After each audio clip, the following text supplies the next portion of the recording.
D'accord, ok. Nous allons commencer. Merci à tous. Merci à tous qui nous ont rejoints. Maintenant, nous allons avoir ce webinaire ensemble pour aider non seulement les personnels de Mille, mais les autres staffs avec lesquels nous travaillons également dans les ressources et les finances. Bienvenue à notre webinaire pour les activités Mille. Nous avons quelques notes avant de commencer. Merci de faire votre introduction dans le chat. Vous pouvez écrire votre nom, d'où venez-vous et quelle est votre position. Et puis, si vous avez besoin d'une interprétation vers l'espagnol ou le français, c'est disponible aujourd'hui. Si vous allez cliquer sur le bouton interprétation tout en bas, vous pouvez sélectionner français ou espagnol. Si vous ne le voyez pas sur votre écran, vous pouvez également cliquer sur les trois points dans votre barre de... Si vous avez des questions sur la présentation, vous pouvez les mettre dans la section Q&A ou bien dans le chat et nous allons les noter. Nous avons également une section pour les questions et les réponses à la fin des présentations aujourd'hui. Ce webinaire, nous avons notre enregistrement en anglais, mais nous allons essayer d'enregistrer également en français et en espagnol. Et puis, en termes d'agenda, après cette introduction, nous allons avoir les présentations, questions-réponses et puis les remarques de clôture. Et puis, nous avons ces présentateurs, Aurélien Roscoe, ça fait 4 ans qu'il est le programme officer d'Adra UK. Il y a également Lilia Waterloo. Elle est avec Adra pendant 6 ans. Elle travaille également en tant que leader de l'unité 1000 et Deputy Director for International Cooperation. Elle est en Allemagne. Je vais passer la parole à Rosé pour commencer. Merci, Carrie. Bonjour à tous ou bonsoir. Je viens du Fidji, alors bonsoir à tous. Je vais commencer à partager mon écran.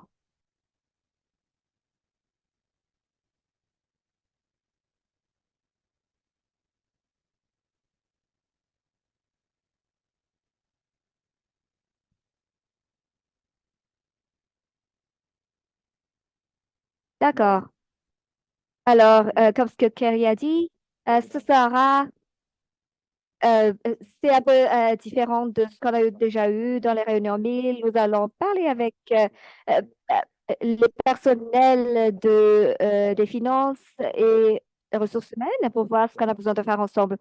Juste pour commencer, nous allons avoir ces objectifs pour notre séance.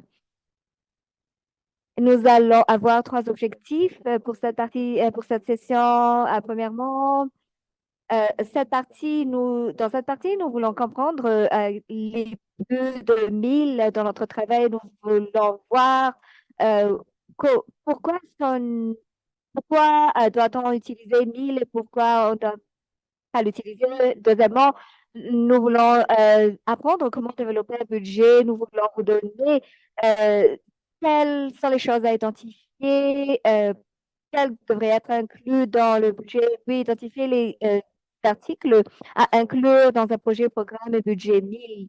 Il y a beaucoup de choses parfois qui pourraient, d'après mes expériences, nous avons tendance à mettre beaucoup de choses là où il ne devrait pas être. Parfois, c'est bien d'avoir une idée de où on va mettre quelque chose. Avant de commencer, j'aimerais vous donner euh, euh, cette première image. Je sais que c'est un peu osé. Pouvez-vous changer la présentation en juste pas le présentateur, mais présentation pour tout le monde?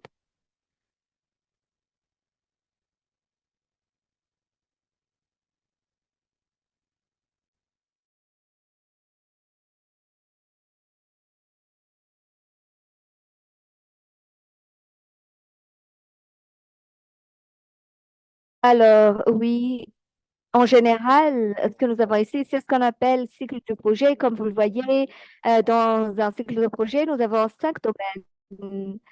Euh, Peut-être que vous utilisez différentes terminologies pour les appeler, mais en général, c'est ce qu'on a, évaluation des besoins, conception du projet, développement du projet, euh, mise en œuvre et suivi évaluation.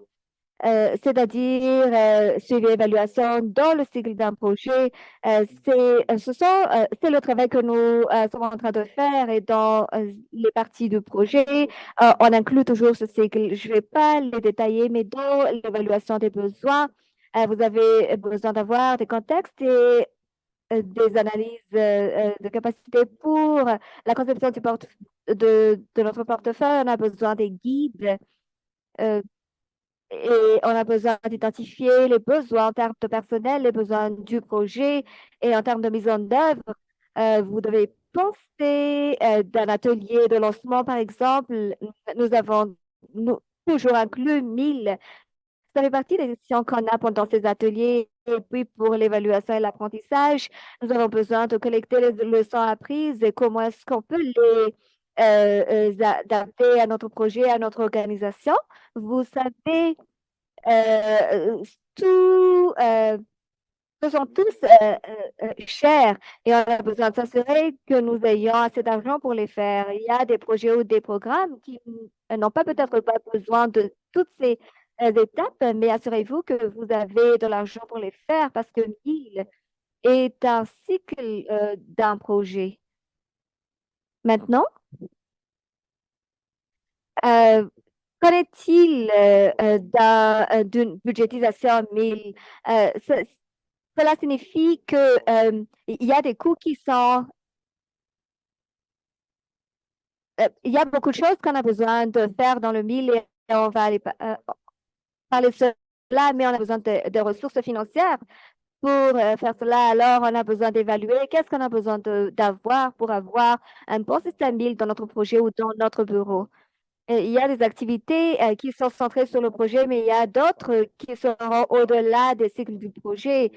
Beaucoup de fois, ce qui se passe, c'est que nous avons seulement comptabilisé les activités qui sont centrées sur le projet, c'est-à-dire euh, ça, dé- ça dépend des exigences des bailleurs. Assurez-vous de savoir qu'est-ce que les bailleurs ont besoin. Mais on a besoin également de penser au-delà de cela. Est-ce qu'on a besoin de faire des évaluations sur les leçons apprises des différents projets?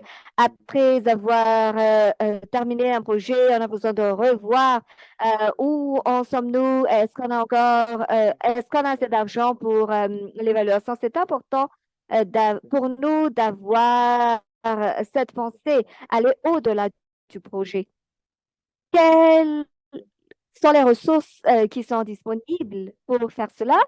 Et je pense que Liliana va en parler sur les personnels. On a besoin juste d'avoir une personne, qui travaille à plein temps et puis on va voir l'impact que cela va faire. Comment faire cela? Comment budgétiser? On a besoin de détailler les besoins en termes de 1000. Plus c'est détaillé, plus ce sera mieux. On a besoin de les voir un à un. En tant que responsable de 1000, nous aimerions faire, établir nos objectifs et on travaille sur beaucoup de détails. On a besoin de s'assurer que nous savons exactement ce que nous avons besoin pour les budgétiser. Puis, on a besoin d'incorporer ces besoins et les coûts de ces besoins dans le budget. Où est-ce qu'on va les mettre? Parfois, on a tendance à mettre quelque chose dans une ligne différente. euh, ce- mais c'est toujours bien d'avoir les coûts 1000 qui sont bien clarifiés pour que nous puissions savoir comment le faire, où les mettre. Et puis, revoir les exigences et les contributions des bailleurs. Il y a des bailleurs qui vont vous donner un argent pour 1000. Et puis, vous allez les comptabiliser dans votre budget. Vous devez vous devez faire attention. Vous devez lire ces exigences des bailleurs en termes de mille. Il y a des budget minimum exigé pour les 1000, c'est très important à savoir. Et puis, on a besoin d'inclure les activités périodiques et les activités temporaires exigées dans le système 1000. Par exemple, dans le baseline, c'est juste un projet temporaire. Vous n'êtes pas vous n'êtes pas obligé de le faire deux fois. Et c'est quelque chose qui a besoin d'argent, mais à chaque fois que vous allez distribuer, il y a toujours des coûts périodiques et vous avez besoin de déterminer combien de fois vous allez faire quelque chose, une activité pour les formations, par exemple. euh, euh, C'est très important de différencier, de faire la différence de ces coûts, spécifiquement quand vous allez planifier votre projet en avance.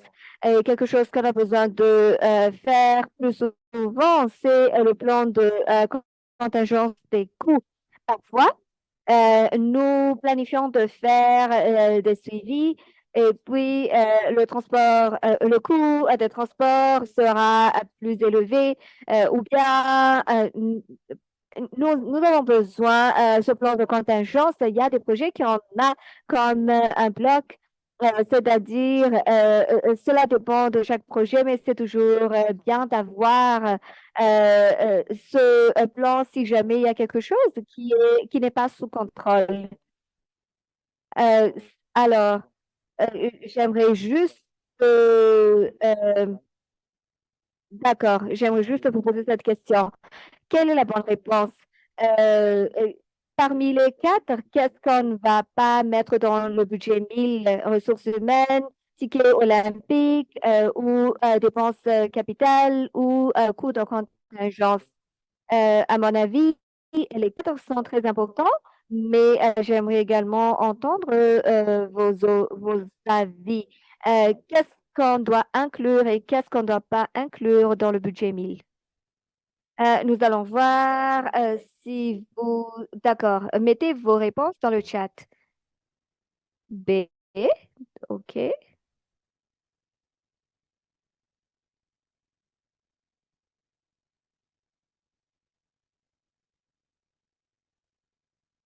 D'accord. Oui, c'est clair. Les tickets olympiques, c'est quelque chose que vous n'allez pas inclure dans votre budget. Mais parfois,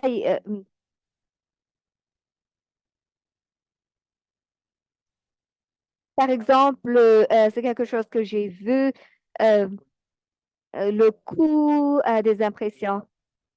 Si vous voulez avoir les coûts des impressions, oui, parfois, ils sont vraiment chers, mais ça ne fait pas... euh, ici, on a juste besoin des impressions pour les questionnaires, par exemple, mais pas coût des impressions, mais spécifier coût des impressions pour 1000 ou... euh,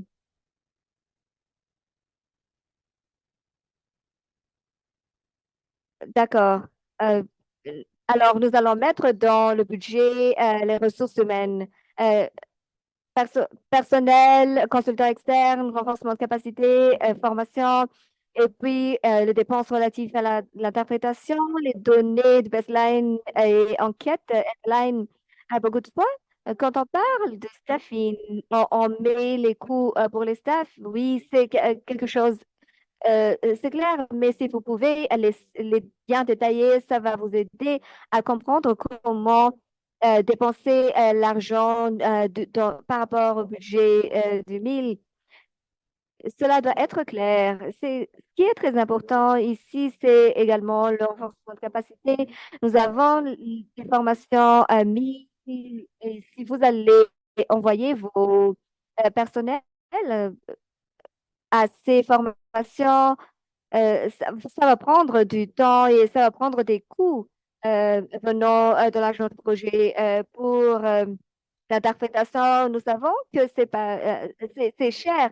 Et il y a des endroits là où nous travaillons, dans les pays où nous travaillons, nous avons des différentes langues et des besoins. Assurez-vous que la communauté parle la langue que vous allez utiliser, sinon vous allez avoir besoin des interprètes.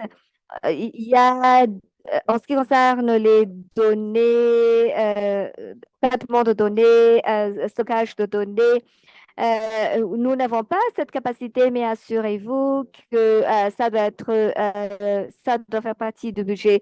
Les ressources humaines nous aident à savoir qu'est-ce qu'on a besoin pour le 1000.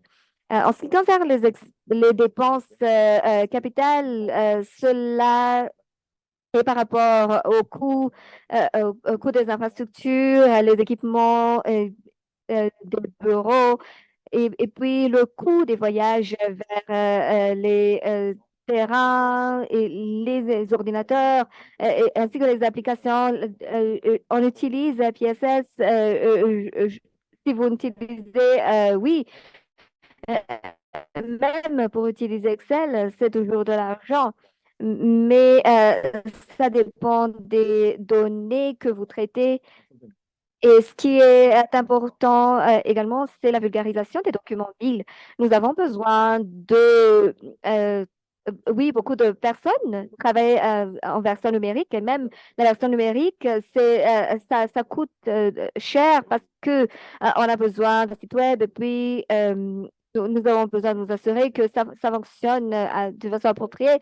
En ce qui concerne le coût de contingence, il y a des dépenses qui n'ont pas été planifiées, comme l'inflation, la dévaluation, euh, vol des équipements. En parlant du vol des équipements, parfois, les projets ont leur assurance, mais il y a certaines assurances n'acceptent pas ne couvrent pas certains incidents. Alors assurez-vous que ce vol des équipements est couvert dans les assurances et puis assurez-vous que vous êtes protégé par ces assurances. Et là, nous allons voir, comme vous le voyez, nous avons trois activités que j'ai mentionnées, et puis durée, et puis le coût. Nous allons voir ces activités.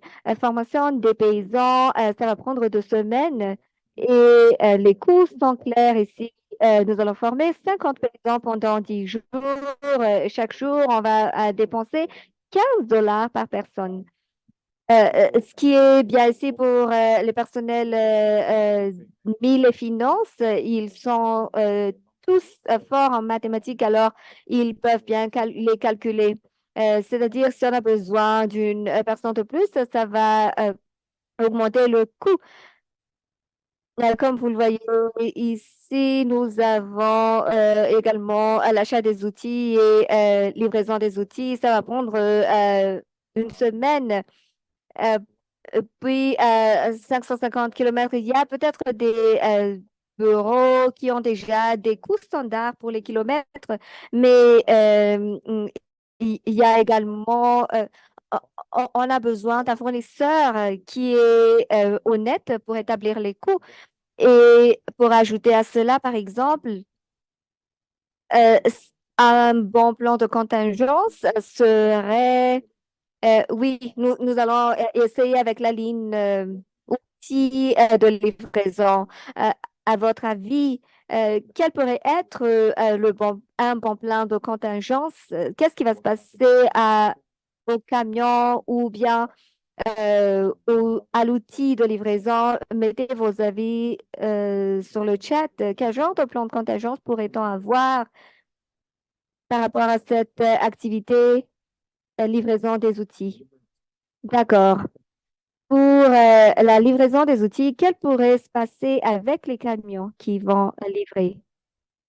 N'hésitez surtout pas à d'écrire vos avis dans le chat.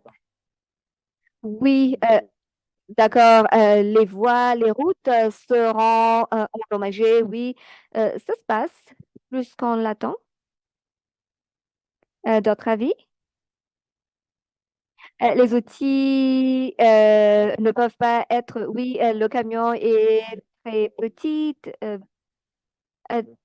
Entretien du camion, oui, je suis un responsable des programmes. Alors, la maintenance, c'est ce que je regarde toujours parce que ça fait partie des grands coûts dans la budgétisation. Assurez-vous que vous n'allez pas sous-évaluer la maintenance parce que c'est réel. Oui. Ce sont des coûts basés sur les activités. Plus on est spécifique, ce sera mieux parce que cela va vous donner une bonne compréhension sur le coût et sur les risques potentiels que vous pouvez avoir. C'est la partie drôle pour les personnels 1000 et les personnels de la finance pourraient ne pas comprendre cela. En ce qui concerne le standard des industries, c'est entre 3% à 10% du budget du projet. Plus le projet est grand, il y a moins de pourcentage. Parfois, on va avoir 3%, ce qui est malheureux, mais je pense que c'est nécessaire d'avoir 3% à 5% pour avoir un système mille robuste pour votre projet. Et je pense que parfois, nous sommes perdus dans la quantité du travail et des ressources qu'on a besoin euh, pour faire le travail. Mais euh, 3% à 10% pourrait bien couvrir les coûts, incluant vos staff 1000 que nous allons parler plus tard. Et oui, si vous êtes à 3%, ce sera un peu terrifiant, mais 10%, ce sera chanceux. Et en ce qui concerne les règlements généraux, le budget 1000 devrait être assez pour s'assurer qu'il y a cette crédibilité. C'est une question d'équilibre. Assurez-vous que vous avez assez pour mener les activités 1000, mais n'allez pas au-delà de ce que vous avez. Si vous avez besoin d'avoir 100 secrétaires, vous avez besoin d'embaucher 50 qui sont meilleurs. Euh, Vous pouvez utiliser Excel. Et au Thaïlande, par exemple, on a eu une bonne formation sur l'utilisation d'Excel et ça va vous aider à économiser plus d'argent. En disant cela, vous devez être clair en termes de ce que vous avez besoin et vous avez toujours besoin des ressources. Sinon, le projet sera impacté parce que vous n'avez pas du tout mené le travail à bon terme. Mais finalement, c'est quelque chose que ADRA UK utilise. C'est notre système 1000 pour vous montrer comment menons-nous ce projet 1000. Et pour le réseau de ADRA, nous aimerions nous focaliser sur l'évaluation des gens, sur l'apprentissage et la redevabilité. Comment et puis pourquoi? On répond à ces deux questions. Comme Liliana va parler de cela, j'aimerais juste parler de cette partie pour terminer. People, les gens. Notre budget pour 1000 devrait être centré sur les gens parce que nous avons toutes ces dépenses euh, et ces coûts. Mais la question, c'est que est-ce que vous avez donné assez de ressources au personnel pour qu'ils puissent bien effectuer leur travail? Est-ce qu'ils ont la capacité, est-ce qu'ils ont du temps pour faire leur travail d'une façon appropriée? Nous avons besoin de nous assurer que 1000 est inclus dans le budget. Alors, les gens de la finance devraient être inclus dans cette section depuis le début. Est-ce qu'il y a une personne qualifiée? une personne focale bien formée dans votre équipe qui vous aide à développer ce projet depuis le début. Et est-ce que vous avez un TDR pour cette personne qui est point focal et comment les appliquer dans votre système? Liliane elle va parler plus de cela, mais j'aimerais juste m'assurer que nous pensons à toutes choses que j'ai mentionnées puis avoir ce tampon. Tout cela, c'est pour les gens qui travaillent sur terrain en effectuant des suivis et évaluations pour s'assurer que nous sommes responsables envers tout le monde. C'est pour eux. Parfois, les gens de la partie financière ne parlent pas avec les personnels 1000. Et parfois, les personnels 1000 sont les derniers à savoir ce qui se passe. Il devrait y avoir plus de communication, un budget bien détaillé pour qui détermine bien les besoins. Qu'est-ce qu'on a besoin de c'est ce qu'on a besoin de faire pour budgétiser le 1000. Merci beaucoup. Euh, Carrie, est-ce qu'on va poser les questions maintenant ou après? Après, mais si vous avez des questions pour poser sur la budgétisation, merci de le mettre dans le chat. Merci. Je vous passe la parole, Liliane. Merci Rosé, je vais partager mon écran. J'espère que vous le voyez.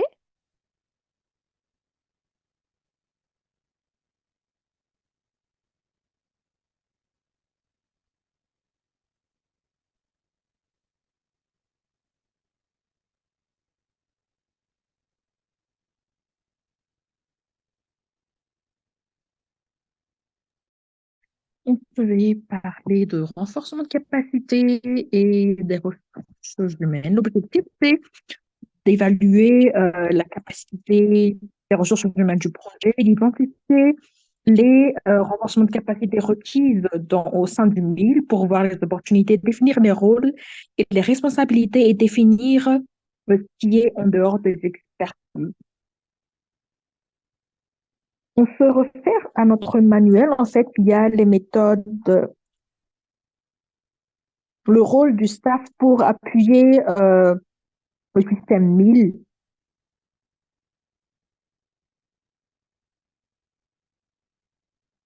Donc, souvent, on dit qu'il faut recruter les bonnes personnes, il faut avoir beaucoup de diplômes, il faut avoir des gens avec beaucoup d'expérience, mais techniquement, 1000, en fait, c'est une autre façon de faire les choses.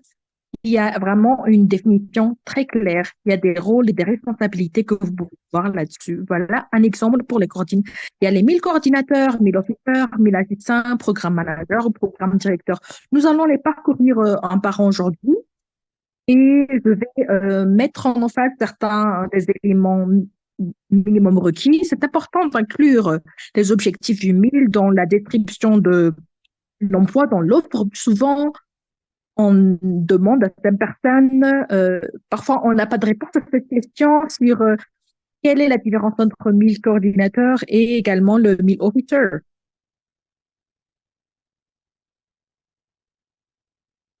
Donc, il faut toujours trouver à quel point on peut vraiment traiter toutes ces données. Mais au même moment également, c'est mieux de pouvoir faire connaître à la personne que ils doivent faire, c'est vraiment essayer de partager cette information. La recommandation, c'est bien sûr, si c'est possible, le budget le permet d'avoir d'autres personnes pour appuyer. Il y a le programme manager qui pourrait vérifier les informations. Mais ça va être un peu difficile de mettre en œuvre si on n'a pas assez de ressources humaines. Donc, c'est important d'avoir des formations et également d'avoir des formations pour les personnes qui vont effectuer ces tâches de suivi et évaluation. Comment est-ce qu'on peut planifier pour les ressources humaines et le renforcement de capacité? C'est une question de se poser souvent. Il faut d'abord faire une analyse des lacunes. Est-ce qu'il y a une expertise de 1000 dans l'organisation? Comment est-ce que c'est connecté avec les besoins du programme? Parfois, il y a des personnes qui ont la capacité, mais qui ne sont pas impliquées dans leur programme, puisque souvent, ils donnent des conseils à ceux qui donnent des stratégies. Donc, ce sera difficile pour eux de revenir dans les projets, les programmes, de créer le système 1000. Et parfois, par exemple, ils sont recrutés puisqu'ils ont appris la science sociale, bien les statistiques, et ils attendent à ce qu'ils peuvent euh, faire ce travail. Alors, tant que c'est une lacune qu'il faut, une type de lacune qu'il faut identifier, quelles sont les compétences sur l'organisation. Donc, s'il n'y en a pas, parfois c'est le cas, donc nous pourrons voir s'il y a un appui 1000 dans l'organisation pour appuyer le programme. Ou c'est possible également de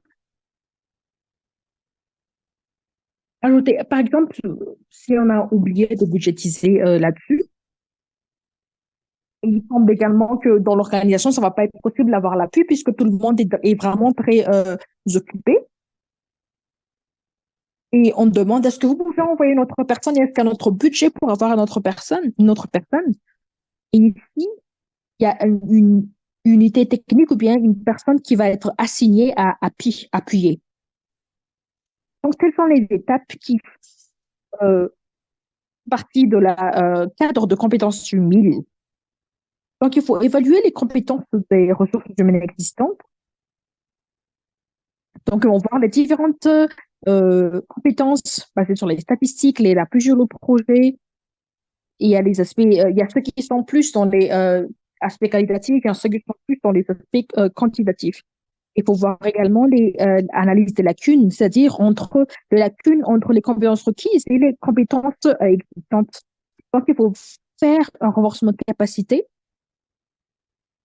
Lorsqu'on fait cette analyse des lacunes, on peut voir, par exemple, il se peut qu'on va recruter une autre personne, on peut ajouter dans notre budget. Et il y a également le renforcement de capacité. On peut développer la formation et les programmes de formation, de renforcement de capacité pour aborder ces analyses de gap. Parfois, on peut faire en interne, on peut également recruter des personnes externes pour faire cela. Et il faut également, il y a la gestion des performances, c'est-à-dire intégrer la cadre des compétences dans les performances, gestion de performance et dans l'évolution de carrière. Il faut toujours avoir cette gestion des performances avec les superviseurs hiérarchiques. Et il faut toujours avoir une amélioration continue pour s'assurer que comment est-ce qu'on peut faire cela? D'abord, il faut définir les rôles et les responsabilités de 1000. Il faut définir les rôles et responsabilités dans tous les niveaux du 1000. Donc, les questions qu'il faut se poser, c'est qui va faire la gestion de données, l'analyse de données, le reporting, qui va faire donner les retours, qui va avoir la responsabilité de la gestion générale du 1000 et quelles responsabilités 1000 vont les volontaires et les autres staffs du projet avoir, qu'est-ce qu'ils vont avoir. Et ça, c'est une des zones sur laquelle nous avons besoin d'une définition très claire. Et ici, ma suggestion, c'est sur les compétences centrales pour tous les staffs du MIL. Tous ceux qui sont dans le MIL doivent avoir la compétence, avoir ces compétences, doivent être aptes à suivre et à collecter des données, doivent comprendre quels sont les différents cadres de suivi et quels sont les différents types de collecte de données. Il y a également les développements d'outils. Et ça, ce sont quelque chose qui devrait être su avant même le recrutement de cette personne. Eh bien, s'il y a des lacunes, lorsqu'une fois les personnes sont recrutées, on peut voir quelles sont les mesures correctives qui doivent être prises. Et, et idéalement, les personnes doivent avoir la capacité de faire les collectes de données quantitatives et qualitatives. Ils peuvent également faire les analyses, collecter ces données, ils peuvent développer des outils. Ils peuvent donner des outils pour les enquêtes, les focus group. Ils doivent également avoir des expériences sur la conduite des collectes de données sur le terrain. Ils doivent être aptes également à faire des analyses de données et la gestion des données, par exemple, la connaissance des logiciels comme Excel, SPSS. Pour les équipes de 1000 devraient au moins avoir des pages de SPSS, Stata ou R et également pouvoir gérer et nettoyer les données et faire des analyses statistiques, au moins des analyses de base. Ils doivent également être aptes à faire un rapport et faire la communication. C'est vraiment très important. C'est pas assez de juste pouvoir analyser, mais et collecter et analyser, mais il faut également les informations doivent être rapportées en fait. Donc c'est important de pouvoir écrire un rapport et de visualiser cela, utiliser des visuels pour montrer cela, comme les graphiques. On utilise les outils comme Tableau, PowerPoint. Et ils doivent avoir une bonne compétence de communication verbale et orale pour transmettre les résultats aux différentes audiences. Et il y a également des mécanismes sur de redevabilité, l'apprentissage, la connaissance des mécanismes pour assurer que la redevabilité aux parties prenantes, et il y a un système de feedback. Comment est-ce qu'il faut mettre en œuvre un système de feedback et l'apprentissage et l'adaptation également par la suite. Et voilà les compétences avancées pour les spécialistes et les managers. Donc, ça, c'est souvent pour voir dans nos euh, compétences quelles sont les personnes qui peuvent aller au-delà du projet. Ils doivent être aptes à faire ce qui a été mentionné tout à l'heure, mais également de mettre en place concevoir des évaluations et des mises en œuvre peuvent utiliser, faire un échantillonnage de méthodologie, avoir une bonne méthodologie, faire les échantillonnages, faire des évaluations. On ne s'attend pas à ce que tout le monde sache cela, mais au moins les spécialistes et les managers doivent avoir cela. Ils doivent également avoir un leadership technique et un capacité de renforcement de capacité, être apte à être des mentors, à faire des formations, à faire un planning stratégique. C'est vraiment important d'avoir cette leadership technique également dans la mise en œuvre et la conception et la mise en œuvre du programme. Donc, au-delà de juste connaître, euh, faire ce qui a été mentionné dans les niveaux inférieurs.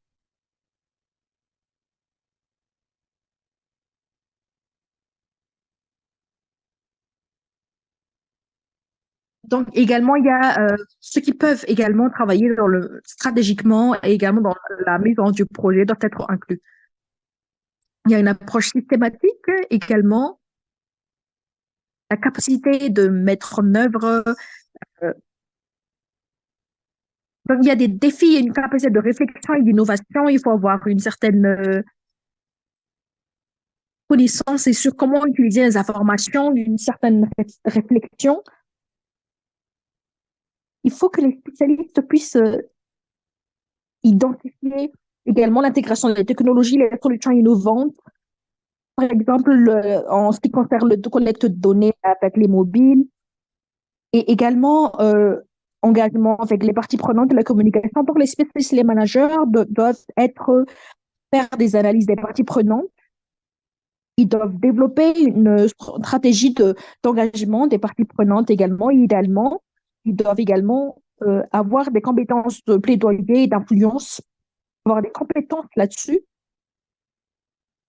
puisque les données vont être collectées dans les terrains et les spécialistes et les managers vont faire la présentation aux parties prenantes. Et il y a également les compétences des directeurs de mille et des senior leaders. Donc, ils vont développer et communiquer une vision et stratégie claire. Ça, c'est pour que les décideurs puissent prendre des décisions pour les 5 prochaines années. Donc, ce sont les directeurs et les seniors leaders vont convaincre là-dessus. Donc, convaincre des structures dans les structures de gouvernance, ils doivent avoir des expériences sur l'établissement d'une gouvernance et d'une structure. Développement des politiques également. Le fait de développer cela, il est directif pour les activités MIL. Ils sont également responsables des mobilisations de ressources et de la gestion de cela. Ils doivent savoir s'il y a une allocation de ressources requise. Ils doivent avoir une expertise en budget et en allocation de ressources pour les activités de MIL.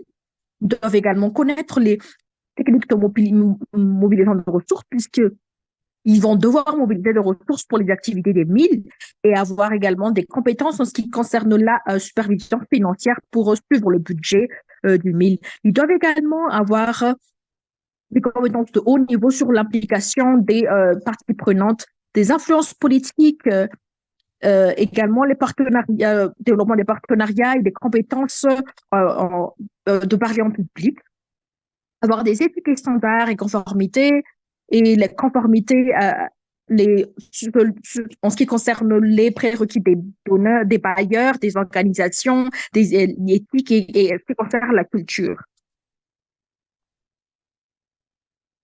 Donc, les étapes ont été identifiées dans ce niveau. Donc, parfois, on a besoin des personnes juniors et des spécialistes également. Beaucoup de personnes juniors. Il faut un équilibre entre les équipes spécialistes et juniors. Il y a des soft skills qui sont et qui également, ce qui concerne les statistiques, pour voir comment on peut produire des rapports de bonne qualité. Et quelles sont ces lacunes? Il faut vraiment voir les lacunes si on a quelles sont. Il faut faire un inventaire des compétences qui sont disponibles et également faire les analyses des gaps. Il faut définir les objectifs, renforcer les capacités. Alors, qu'est-ce qu'il faut faire en ce qui concerne le renforcement de capacité? Vous pouvez avoir un plan de renforcement de capacité pour que les staffs puissent avoir les compétences nécessaires, et conduire un sondage, une évaluation pour voir quelles sont les compétences présentes et quelles sont les compétences requises. Il faut définir les objectifs. Qu'est-ce que nous voulons? Est-ce que nous voulons renforcer les compétences ou bien est-ce que nous voulons mettre à jour les connaissances? Est-ce que nous voulons nous assurer que chaque personne soit à jour avec les méthodologies de suivi et évaluation les plus récentes ou bien les bonnes pratiques et les autres outils? Une fois que nous avons nos objectifs, ce serait bien de développer et concevoir, développer les activités. Donc, il y a des compétences en ce qui concerne la collecte des données, euh, les formations en compétences techniques comme la collecte de données, les analyses de données. Et n'hésitez pas à nous contacter si vous avez besoin. Nous sommes toujours là pour conseiller. Et si vous avez des compétences sur l'évaluation, la conception, les compétences en rédaction de rapports, en compétences en communication, en réflexion critique, en pensée critique, il faut vraiment pouvoir communiquer nos suggestions sur les personnes qui ont besoin de nous. On peut également nous spécialiser, euh, voir des méthodes de statistiques avancées sur les visuels pour montrer les données. Ça pourrait aider également dans notre planification. Et il y a également, on peut avoir des formations continuées d'un mentoring. On peut avoir un programme de mentoring ou bien les personnes les moins expérimentées vont collaborer avec les seniors pour qu'ils puissent avoir des directives et des appuis. Et on peut organiser également des rotations d'emploi. Et je pense que le fait de comprendre le rôle des autres, l'analyse des activités de chacun et la mise en œuvre, cela est très important. Et il faut s'assurer que tous les membres de l'équipe puissent être aptes à faire d'autres rôles également. Et puis, il faut concevoir les activités de renforcement de capacité. Ça peut se faire à travers des ateliers, des séminaires. Ça peut être en interne ou en externe. Il faut toujours encourager les participants. Ça c'est quelque chose qui pourrait intéresser les ressources humaines en externe, par exemple, des conférences. Parfois, on peut organiser des activités de renforcement de capacité.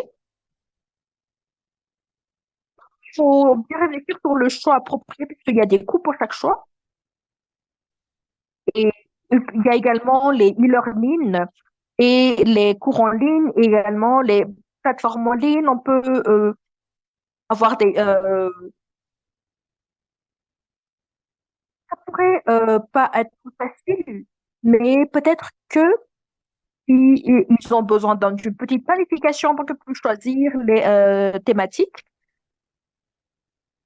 Il faut partager. On peut également diviser, avoir des apprentissages par pair.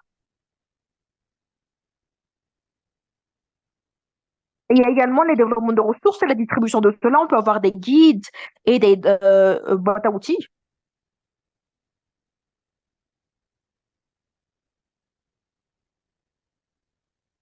Alors, nous allons créer des scheduler du calendrier parce que c'est bien quand les responsabilités sont claires, les gens seront plus responsables. En ce qui concerne le suivi évaluation, on a, dans ce slide, il y a cet exemple sur le renforcement de capacité. Nous menons d'abord, nous menons une évaluation des capacités. On fait cela pendant 2 semaines chaque année. Et c'est la partie RH et les responsables 1000 qui clarifient leurs responsabilités.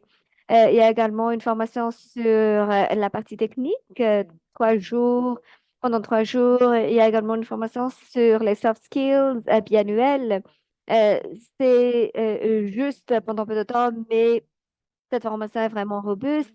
On peut faire des programmes de mentorat ou bien ateliers au niveau interne par mois et des séminaires externes et des apprentissages en ligne. Euh, euh, séances à travers au déjeuner, feedback, évaluation et puis évaluation régulière. Parfois, nous avons besoin des appuis externes, nous avons des présentateurs. Parfois, nous ne pouvons pas faire tout, mais on a besoin d'avoir des appuis pour écrire les baselines ou bien pour faire les évaluations à mi-terme. Euh, Nous avons vu le fait d'engager des consultants, c'est efficace, mais on a besoin de considérer ces besoins ensemble. On a besoin d'identifier clairement quelles sont les compétences qu'on a besoin d'avoir. S'il s'agit d'une référence pour des suivis évaluations, c'est bien, mais s'il s'agit d'une personne spécifique, comme pour les analyses et les statistiques, nous avons besoin de définir les exigences du projet ainsi que les contraintes dans notre d'après nos expériences, nous avons besoin de plus de temps pour avoir des appuis externes, mais cela dépend du cas. Parfois, pour la première phase de mise en œuvre, on a besoin d'avoir de l'appui pour le baseline. Nous avons besoin de consultants pour ceci. Et puis, pour les autres positions, ça dépend. Il devrait y avoir des informations de base pour pouvoir commencer cela. Ici, c'est très important de définir ce qu'on a besoin, n'importe quelle consultance qu'on a besoin avant de commencer à bien articuler vos objectifs. Qu'est-ce que vous voulez atteindre? C'est la partie la plus importante en termes de référence. Ou bien des enquêteurs, on a besoin, si nous n'avons pas de clarification au niveau interne, nous ne pouvons pas savoir ce qu'on a besoin. Peut-être que nous aurons des données qu'on ne peut pas bien utiliser ou ce qui aide, c'est d'avoir les listes de tâches à faire. Qu'est-ce qu'on a besoin d'atteindre? Et puis, avoir également les TDR. Une fois que nous avons du TDR, ça va faciliter la tâche parce que nous avons la description des tâches et la qualification. On sait qu'est-ce qu'on va publier et puis on sait quelle liste de sélection est-ce on va utiliser. Et les interviews seraient menées. C'est très important parce que dans le TDR, c'est déjà mentionné, mais pas beaucoup d'interviews sont menées. Nous aimerions mettre l'emphase sur le fait que le fait de mener des interviews pour les consultants bien aider dans la prise de décision parce que nous avons des consultants pour bien comprendre les compétences et les, les évaluations techniques qu'on a besoin de mener. N'oubliez pas de voir les références. Nous avons besoin on a besoin d'avoir du contrat et on a besoin. On a besoin de poser des questions aux références. Parfois, quand on va négocier les contrats, il y a des bailleurs qui n'acceptent pas quelques termes. C'est-à-dire, ils ne sont pas du tout flexibles dans une négociation de contrat. Mais ce qui est important dans le contrat, c'est de s'assurer que les livrables sont clairs et les droits de propriété intellectuelle sont clairs. Et il devrait y avoir des questions sur la confidentialité. Si vous avez besoin d'aide, notre bureau peut toujours vous appuyer en rédigeant les contrats, mais ne sous-estimez pas ce qui est important dans le contrat. Une fois que vous avez sélectionné un contractant, vous avez besoin d'avoir tous ces points mentionnés. Ici, nous avons déjà une bonne compréhension du travail d'un consultant. Euh, Nous avons ces outils à utiliser et quand est-ce qu'on va les utiliser? Parfois, les références changent, diffèrent de ce qu'on a eu initialement, mais assurez-vous de les vérifier de temps en temps. Le programme manager, directeur de programme, que ce soit un dirigeant ou d'autres personnels, vous avez besoin de clarifier quelles sont les responsabilités du consultant. Est-ce que c'est un nouveau manager, c'est un nouveau bureaucrate, vous avez besoin d'avoir un plan de communication. Ça va aider vraiment euh, de voir comment communiquer, comment vérifier, qu'est-ce qui va se passer s'il y a un retard. En ce qui concerne l'assurance qualité, d'après notre expérience, ça aide vraiment, surtout pour les personnels 1000. Les équipes travaillent ensemble, mais euh, on recommande que vous créez une bonne équipe qui travaille ensemble. Vous pouvez également donner des feedbacks constructifs vers les consultants parce que parfois, vous pouvez dire les qualités ne sont pas appropriées, mais vous avez besoin de spécifier cela et vous avez besoin de revoir le TDR. Là, il y a des discussions qui devraient se passer en basant sur ce TDR. Est-ce que les feedbacks sont approuvés ou non négociés? En termes de rapport final, vous avez besoin de clarifier parce que qui va approuver cela? Parce que il y a des responsables au niveau du programme qui ont besoin de l'approuver. Oui, c'est très important. Confirmer toujours les données, les outils et les matériels. Et ces fichiers devraient être en format accessible parce que parfois, au niveau des projets, euh, on peut réutiliser les données ou les outils qui ont été utilisés avant. Idéalement, on a besoin d'avoir un transfert de connaissances. Il y a des consultants qui sont euh, qui, au niveau interne, nous pouvons créer des séances pour partager les outils qui ont été utilisés. Ce serait bien également d'évaluer les consultants pour que vous,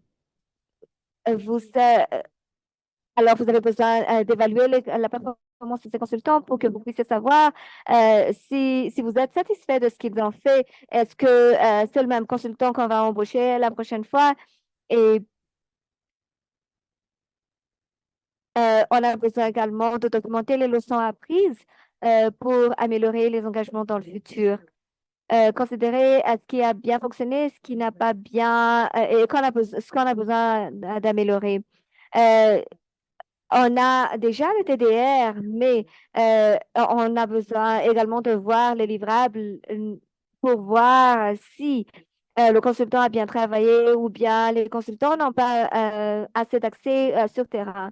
Euh, et puis, le feedback, c'est toujours bien de donner du feedback pour le consultant après leur soumission du rapport pour qu'ils puissent comprendre s'ils ont bien fait. Nous recommandons toujours qu'il devrait y avoir un plan d'action en termes de suivi, c'est-à-dire développer un plan d'action pour voir quel genre de recommandations peut-on avoir à partir de la consultance.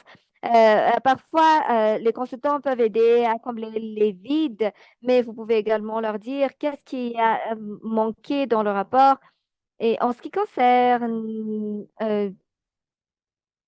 l'équipe au niveau interne, euh, on peut toujours avoir un renforcement de capacité. Cela pourrait être un bon exemple Je pense que oui, on a besoin d'une semaine pour identifier les besoins des consultants, pour identifier, développer les spécificités et les mettre dans votre budget. Alors, il devrait, oui, une semaine est vraiment raisonnable.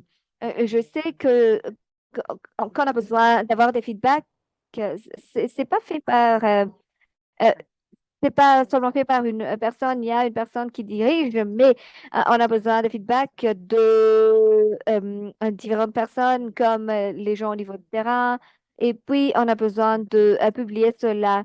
Il y a, on a besoin de 3 à 4 semaines pour faire la publicité. Et puis, c'est en fonction de ce que vous avez dans votre pays. Plus c'est publié, plus on a une compréhension du marché. Vous pouvez avoir beaucoup de candidats par rapport à cela. Et ça va prendre un peu de temps. Et puis, on a une semaine pour l'orientation. C'est très important parce que c'est là où on spécifie ce qui est exactement fait sur la position. Et puis, il y a l'exécution des tâches. Parfois, vous avez besoin de publier pendant 20 jours ou pendant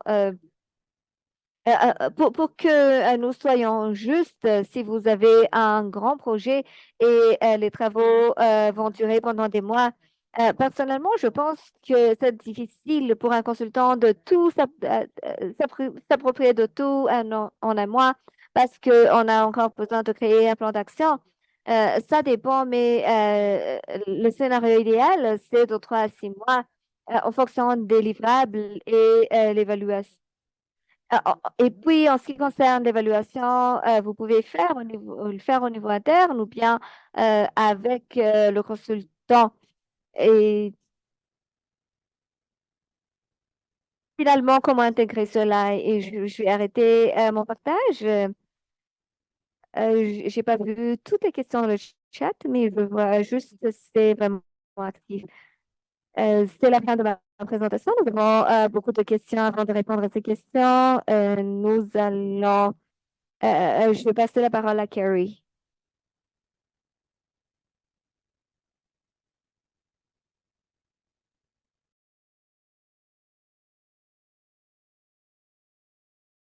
Certaines sont posées dans le chat et certaines, donc je peux lire. Quels sont les pourcentages généraux des imprévus dans la budgétisation? Alors, il n'y a pas de réponse exacte pour cela, mais en général, la plupart des projets mettent 10% de budget d'urgence ou d'imprévu, 10% du projet. Donc, quels sont les pourcentages? Par exemple, si vous avez un budget pour le 1000, donc vous allez prendre 10% de cela pour les fonds de contingent.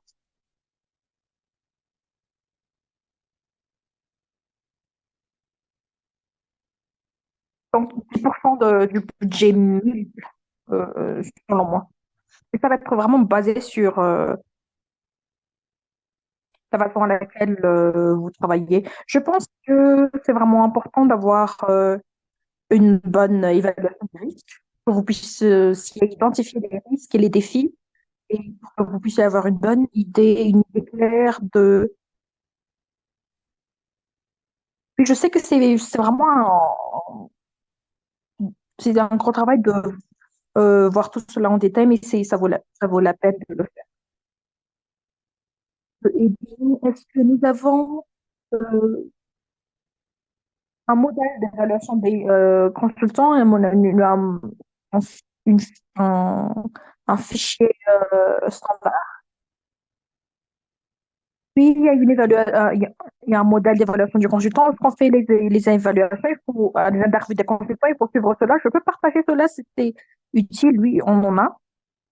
Chaque bureau au pays devrait avoir cela également. Ça devrait être à ajuster selon votre TDR, mais il y a une directive générale, une directrice générale. Je ne sais pas si vous faites déjà ça dans votre bureau. Si quelqu'un qui voudrait partager, c'est le moment. envoyez-moi cela pour que je puisse partager aux autres. Donc, il y a une question assez intéressante qu'on pose dans cette question. Comment est-ce que l'équipe de finance et l'équipe de RH peuvent collaborer avec l'équipe 1000 pour optimiser les résultats? Et Osé avait donné une réponse sur cela, mais est-ce que vous pouvez développer un peu plus? Oui, je pense que la meilleure façon de collaborer entre vous, c'est d'établir un système de suivi et évaluation, c'est-à-dire au niveau du pays. Nous sommes, j'espère que la plupart d'entre nous, euh, nous savons le plan 1000. Donc, le 1000 système, c'est pas pour le projet, mais c'est vraiment votre bureau pays. Donc, pour le 1000 système 1000, vous allez avoir les coûts des 1000 pour tous les projets, le 1000 standard. Vous allez avoir également EDR, euh, les prérequis que vous avez sur les personnes que vous voulez recruter. Donc, dans votre système, le système 1000 va vous aider. Il y aura des mouvements des ressources humaines dans le système. Dans le 1000 système, tous les éléments vont être présents là. Donc, voilà le budget, voilà les ressources humaines, voilà les formations qui sont disponibles pour le personnel. Donc, voilà les ressources que nous avons. Donc, le fait de développer un système 1000 au niveau du pays va vraiment vous aider d'avoir une meilleure collaboration. Et en disant cela, dans le développement de votre système, les finances et l'équipe des finances et l'équipe des ressources humaines doivent être impliquées à partir du début. Ce qui se passe souvent, c'est que oui, le responsable 1000 va dire elle va développer le système 1000 dans son côté et puis revenir pour et Liliane va dire elle a déjà alors que parfois, il y a des coûts qui sont requis, il y a des personnes, des ressources humaines qui doivent être impliquées. Donc, c'est la raison pour laquelle c'est bien d'avoir une collaboration à partir du début pour avoir atmosphère de travail. Et lorsqu'on développe le système 1000, il faut vraiment aller périodiquement avec l'équipe. Donc, la bonne pratique, c'est que tous les ans, il faut revoir ce système 1000 pour voir qu'est-ce qu'il faut faire. Il faut toujours revoir cela. Donc, ça, c'est ma suggestion. Ayez un système 1000 en place. Donc, les lignes directrices de 1000 que nous avons euh, incluent déjà ce qui devrait être inclus dans un système 1000. Donc, je vous inviterai de voir cela. Je vous encourage de développer cela dans votre pays puisque c'est une façon qui va nous permettre d'avoir une communication constante avec tout le monde. Merci beaucoup, Lilia. Est-ce que vous voulez ajouter quelque chose?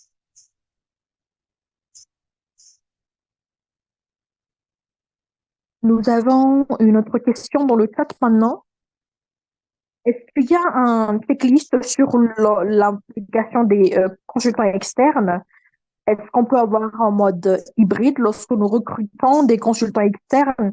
Puisqu'on a un souci de budget pour la consultance externe, surtout avec les taux des Nations Unies, également des ONG locaux, basés sur parfois le budget du consultant est vraiment très bas.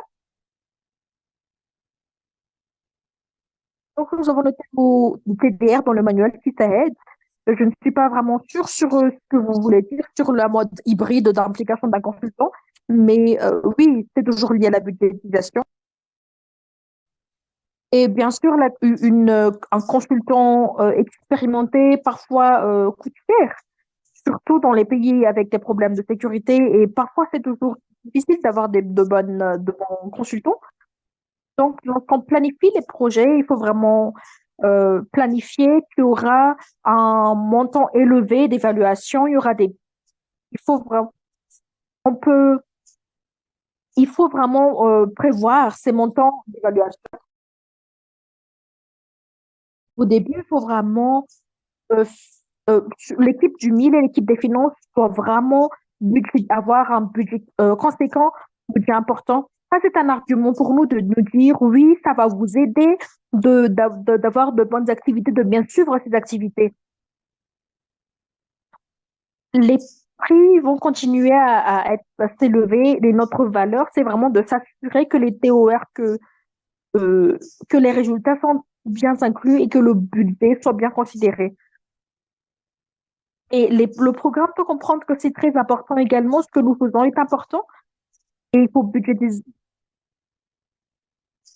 Et plus que souvent, ce qui se passe, c'est que parfois l'équipe du projet ne consulte pas l'équipe du 1000 et dit, on n'a pas consulté l'équipe 1000, mais c'est voilà notre budget qu'on a mis. Mais si c'est pas possible de budget correctement, donc je pense que c'est toujours, il faut toujours discuter avec les bailleurs, discuter avec les autres parties prenantes, puisque c'est pas difficile de, d'inclure cela dans le budget officiel, mais parfois il faut toujours suggérer sur le.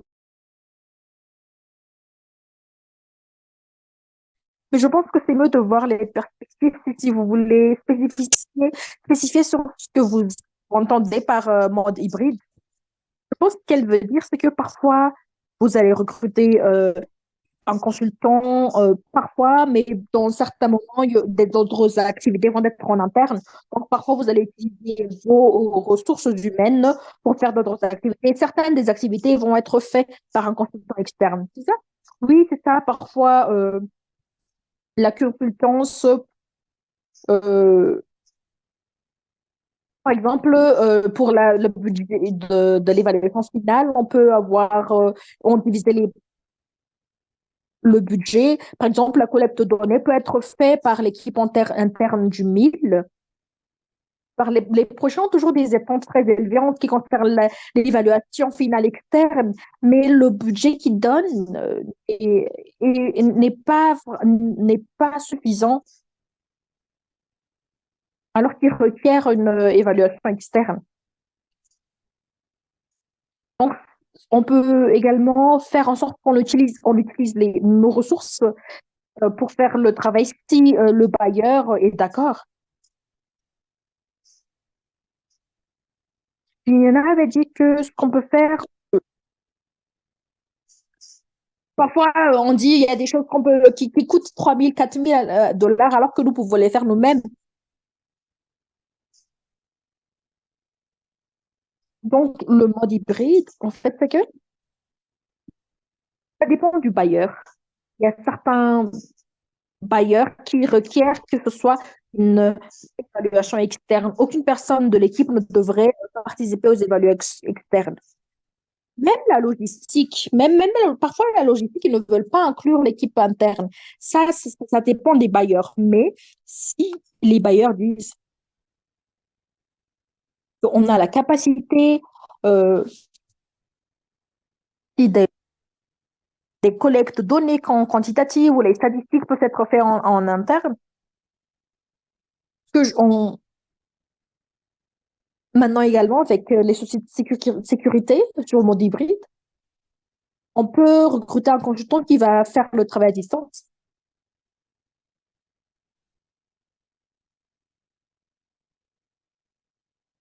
Et un autre souci aussi, c'est lorsque nous publions une offre, on appelle la consultant, parfois il n'y a pas de consultant national qui postule. Donc, on fait une évaluation hybride, c'est-à-dire qu'il y aura d'autres personnes qui vont consulter les données et le consultant.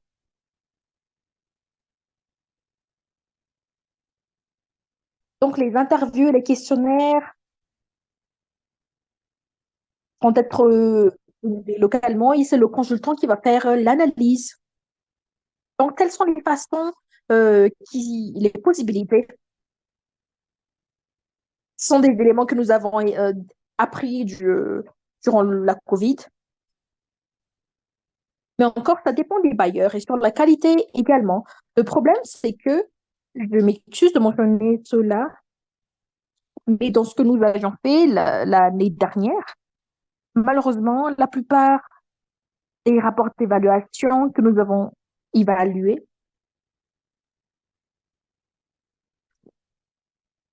donc nous sommes dans un processus de développer des PDR, des recommandations, des analyses, pour qu'on puisse améliorer la qualité de l'évaluation. Mais la qualité de l'évaluation va s'améliorer selon notre budget. Sinon, ils vont recevoir ce à quoi ils ont payé.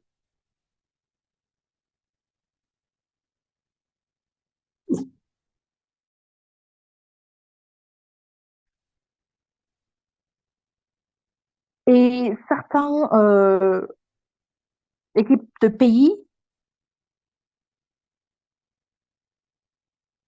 dans mon expérience, souvent, il y a quand même il y a des personnes capables pour faire les évaluations dans les églises.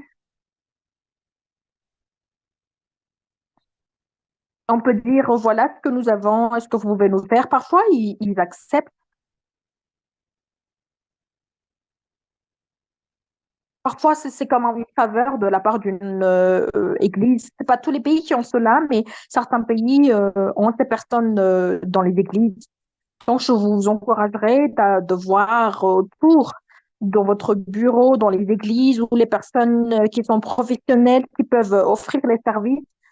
Vous pourrez avoir de la chance, vous pouvez avoir des personnes qui pourraient le faire à 5 000 à 6 000 ou les autres vont payer à 15 000. Donc, ça dépend vraiment des personnes, mais ça dépend de vous également, de trouver les ressources, d'être coopérant avec ceux qui ont autour. Mais telles sont les réalités auxquelles nous vivons.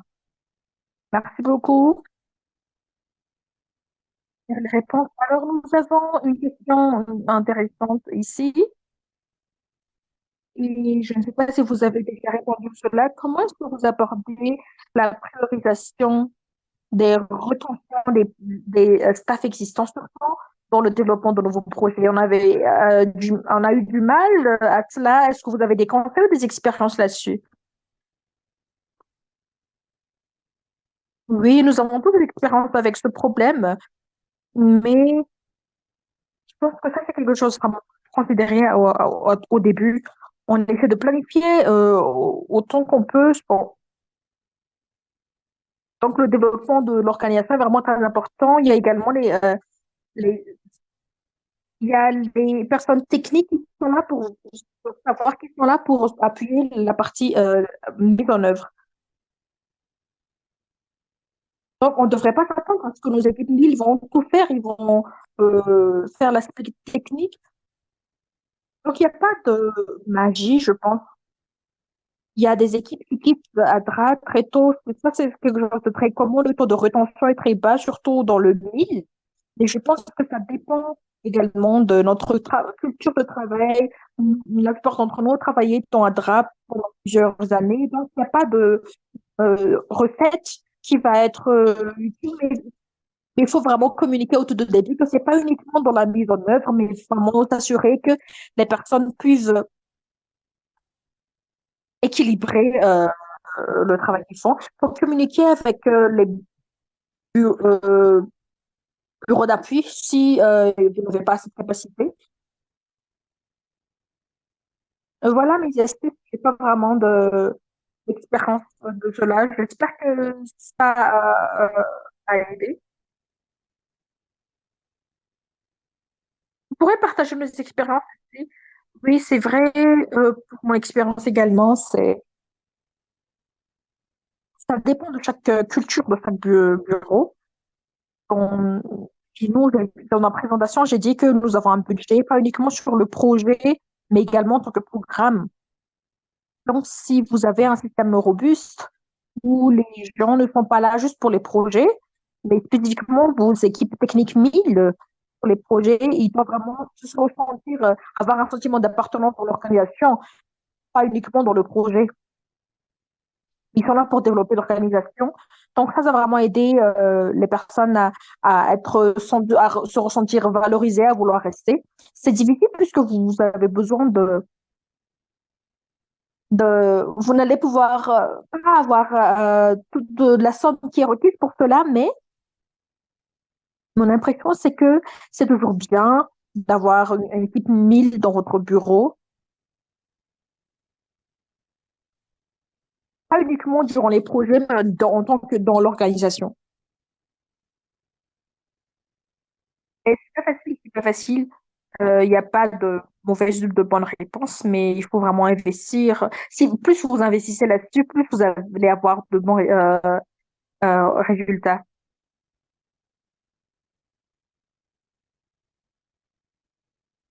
Et merci beaucoup de nous avoir organisé cela. Nous sommes maintenant à la fin de cette présentation, ce webinaire. Merci beaucoup d'avoir participé.